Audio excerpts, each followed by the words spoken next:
Salut la team. Mais j'ai rien dit encore. J'espère que de chez vous, vous allez bien, que vous passez de bonnes fêtes de fin d'année. Ça va, la pêche, la pêche.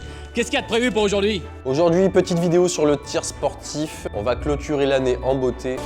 Soyez heureux. Et je vais partager de ce pas avec vous mes 10 conseils pour effectuer des meilleurs tirs. Putain de nom de Dieu. Vidéo qui s'adressera aux débutants en tir sportif ou aux confirmés qui veulent réviser pour être au top. Ces conseils peuvent vous être utiles. J'espère que l'esprit de Noël vous animera pour cette vidéo. Tas de punaise, est-ce que c'est clair? Si vous voulez me faire plaisir pour Noël, abonnez-vous, sinon j'aurai les boules. Sinon, il y a aussi les boules. De Noël?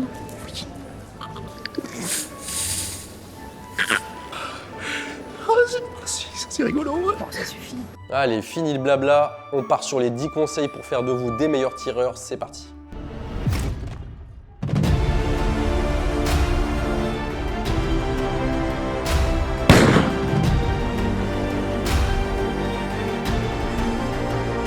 On est maintenant parti sur les 10 conseils pour effectuer des bons tirs. L'objectif étant pour vous d'être à l'aise avec votre arme et d'effectuer tout simplement un bon tir. Il y a un peu de ça, ouais. Premier conseil, comme nous l'avons vu déjà sur la chaîne, la position va être déterminante pour effectuer un bon tir. Non, mais essayez de développer un peu. Vous ne pouvez pas vous permettre de prendre une position approximative lors de vos différents tirs. Si vous vous mettez en contrainte physique et musculaire lors de votre tir, forcément, le tir ne sera pas bon en cible. Il va falloir driller à sec toutes les positions que nous avons déjà vues sur la chaîne pour pouvoir effectuer un bon tir. J'étais sûr que vous alliez dire ça. Deuxième conseil pour bien tirer, le maintien de son arme est très important. À l'arme longue comme à l'arme de poing, nous nous appliquerons à bien maintenir notre arme pour pouvoir effectuer le tir dans de meilleures conditions. C'est la procédure. Ça va éviter tout ce qui est bascule de l'arme et roulis, ainsi que l'absorption du recul de l'arme si elle est bien maintenue. Chef, je m'applique, chef. Pour les armes longues, cela va passer par l'encrossage de l'arme et le maintien et la position des mains sur votre réplique ou sur votre arme. Pour ce qui est du pistolet, n'oubliez pas les principes de base que j'ai déjà expliqués dans cette vidéo-ci. C'est gentil. Troisième conseil, et pas des moindres, le matériel. Le matos va être déterminant pour effectuer un bon tir. Si votre matériel n'est pas adapté à votre morphologie ou qu'il est mal placé, le tir sera mauvais forcément, notamment aux porte-plaques, chest, ceinturons et autres matériels, j'en passe et des meilleurs. Et ça sert à quoi? Vos pochettes chargeurs ainsi que vos poches de délestage doivent être placées aux bons endroits sur votre matériel d'équipement. Il ne faut pas que lors de votre tir, vous soyez à tâtons sur votre matériel pour le récupérer. Vous perdrez sinon du temps sur vos tirs. Est-ce que tu peux comprendre ça? Toujours dans le matériel, l'arme doit également être adaptée au tireur. Ça sert à rien d'acheter la dernière mitrailleuse à la mode qui pèse 15 kg si vous n'arrivez pas à la soulever. De même pour les crosses de pistolet, elles doivent être adaptées à votre main. Ça sert à rien aussi de vouloir tirer au Desert Eagle si vous avez une main comme moi d'enfant. Bientôt sur la chaîne sortira une vidéo dédiée à l'équipement sur un budget moyen, pas trop cher. Si c'est plus de 40 $, c'est beaucoup trop. Quatrième conseil, la visée. Il existe beaucoup de types de visées différentes à prendre avec une réplique ou une arme. Chaque type de visée fera objet d'une vidéo sur la chaîne. De rien, cowboy. Pensez pour un bon tir à bien régler les organes de visée de votre arme. Et attention à votre œil directeur quand vous tirez les deux yeux ouverts. Dès lors que vous fermez un œil, l'œil directeur n'entre pas en jeu. Dans ce cas. Mon cinquième conseil va être la respiration. Il va être primordial pour vous de pouvoir bien respirer. On va éviter les tirs en état de fatigue. Et bien sûr, si vous devez tirer dans un tel état, je pense au paintball et à l'airsoft où on bouge beaucoup ou au tir de vitesse. Qu'est-ce donc cette diablerie? Je vous rappelle qu'à l'inspiration, l'arme va monter et à l'expiration, l'arme va descendre. Forcément, tirer dans un de ces deux créneaux vous fera bouger face à votre objectif. Cependant, il ne va pas falloir forcer la respiration. Il va falloir quand même qu'elle soit naturelle. C'est assez compliqué à faire au début. À vous de vous entraîner, mettez-vous en état de fatigue et essayez de faire des bonnes visées. Fais-moi confiance. Mon sixième conseil maintenant va être un des plus importants, ça va être l'action du doigt sur la détente de l'arme. L'action sur la détente doit être contrôlée et maîtrisée, doit être le plus lent et le plus rigoureux possible. Vous devez même être surpris vous-même par le départ du coup. Bon, alors ce qu'on va faire,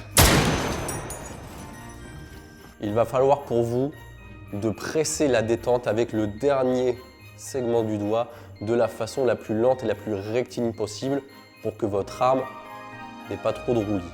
Faut s'approcher avec délicatesse, toujours. 7e conseil, il va falloir maîtriser votre arme ou votre réplique au maximum. Forcément, si vous découvrez le matériel, vous ne pourrez pas être efficace lors de vos différents tirs.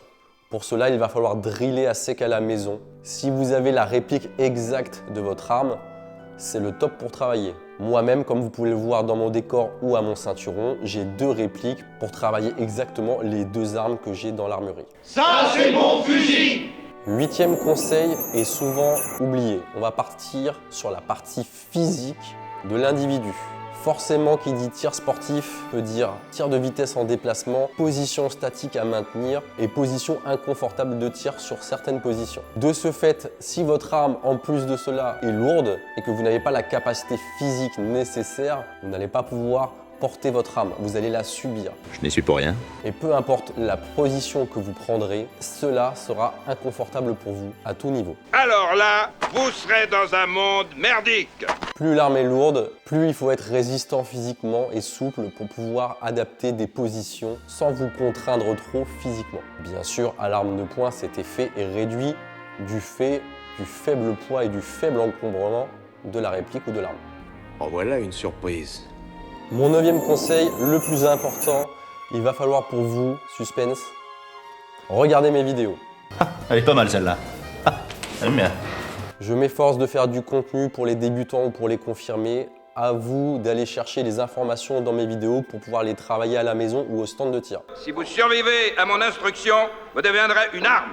Vous deviendrez un prêtre de la mort, implorant la guerre. Je ne suis en concurrence avec personne, je ne suis pas le meilleur. Je t'admire, j'adore ton honnêteté. Je dispense juste un savoir d'une passion, le tir. Bien sûr, tous les autres youtubeurs et tous les autres professionnels en stand de tir sont là pour vous aiguiller si vous avez des questions. Vous me fascinez. Je vous remercie, vous êtes très sympathique également. Allez chercher les infos, comparez les différentes techniques, trouvez la vôtre, c'est le plus important pour vous pour faire de bons tirs. Il faudra que je m'en contente. Voilà la team, j'espère que cette petite vidéo cadeau de Noël de 10 tips vous aura plu. Joyeux anniversaire, Jésus. N'hésitez pas à liker et à partager aux tireurs débutants. T'as oublié de dire, s'il te plaît. N'hésitez pas à débattre dans les commentaires ou à poser une question, je me ferai un plaisir d'y répondre. Ce sera un honneur. Je remercie encore Franco Castello pour son don sur Tipeee de 10 € par mois. Ça aide énormément à financer tout le contenu de cette chaîne. Merci, camarade.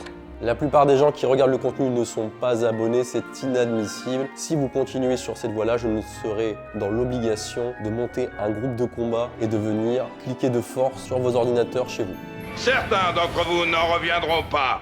Je vous souhaite bien sûr à tous de passer d'excellentes fêtes. Et joyeux Noël!